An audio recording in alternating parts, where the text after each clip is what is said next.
ওঠার কারণে আমাদের অনেক অনেক সুবিধা হয়েছে। বিকজ হচ্ছে আমরা আগে এখানে দাঁড়াইতে পারতাম না, প্লাস সারাদিন ক্লাস করে আসার পরে আমরা হচ্ছে এখানে দাঁড়াতেও পারতাম না, এত ভিড় হয়ে যেত, এত জ্যাম লেগে যেত, আমরা লাইন একদম ওর ভিতর পর্যন্ত চলে যেত। তো আমাদের অনেক কষ্ট, অনেক প্যারা হইতো আসলে, দাঁড়াতে পারতাম না। আঙ্কেলরা বেসিক্যালি দাঁড়াইতেই দিত না আমাদেরকে, তো আর বাসগুলোর জন্য তো আরও প্যারা হইতো। তো এখন ভালো হয়েছে যে আমরা দাঁড়াইতে পারি, অনেকক্ষণ দাঁড়িয়ে থাকতে পারি, বৃষ্টি হলে আমাদের অত ঝামেলা হয় না। সরকারের এখন বেসিক্যালি দরকার ছিল যে ওনাদেরকে একটা স্পেসিফিক জায়গা করে দেওয়া, সো দ্যাট ওনারা কোথাও ওনাদের কাজটা কন্টিনিউ করতে পারে। এখন তো ওনারা কোথাও করতে পারতেছে না, বাট এটা একদিকে ভালো, আর ওনাদের দিক থেকে ভাবলে এটা খারাপ। এখন এটা সরকারের রেসপন্সিবিলিটি নেওয়া উচিত কীভাবে ওনাদের ব্যবসাটা কন্টিনিউ করা হবে, বিকজ ওনাদের তো ঘর পরিবার আছে, ওটাও ভাবতে হবে। এখন ওনারা ওখানে দাঁড়ায় থাকে, ওনাদের এক্সপেকটেশন আছে।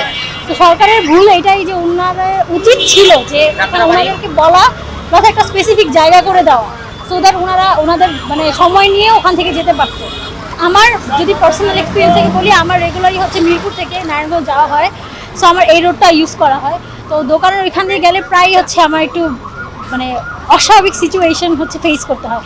এখন যেটা করতে হয় না, এখন একটু নর্মালি যাওয়া আসা করা যায়, এখন আমি একটু সেফলি চলাফেরা করতে পারি। আগে করতে পারতাম, বাট একটু প্রবলেম হইতো যে ওনারা একটু প্রায় বাজে কমেন্ট পাস করতো, সো এখন ওই ব্যাপারটা হয় না, এখন একটু নর্মালি সেফলি চলাফেরা করা যায়। যে আমি এখন আধা ঘন্টাতে দাঁড়িয়ে আছি, আমার টিকিট নাই, বিকজ আমি স্টুডেন্ট, তো আমার কাছে ভাঙতি নাই। তো এখন আমি অনেকক্ষণ তো দাঁড়িয়ে থাকতে পারতেছি, বিকজ এখানে জায়গাটা করে দেওয়া। নর্মালি এটা করা হয় না, বৃষ্টির দিনে আমার এখানে দাঁড়িয়ে থাকতে ভিজে যাইতে হইতো, ওনাদের ওইটুক ছাড়ার নিচে হয় না, আমাদের জায়গা হয় না বেসিক্যালি। সো এখন ওই জায়গাটা হবে না, এখন দাঁড়াতে পারবো, এখন সেই একদম নর্মালি যাতায়াত করতে পারবো, নর্মালি থাকতে পারবো। তবে government should take the responsibility যে ওনারা কীভাবে ওনাদের বিজনেসটা কন্টিনিউ করে, বিকজ ওনাদেরও তো বিজনেসটা কন্টিনিউ করা উচিত, বা ওনাদের ওই জায়গাটা করে দেওয়া উচিত। আদারওয়াইজ এইভাবে ঠিক আছে, এইভাবে আমাদের জন্য আর কি সাধারণ জনগণ হিসেবে আমি বলবো যে হ্যাঁ, আমাদের জন্য এখন ঠিকঠাক।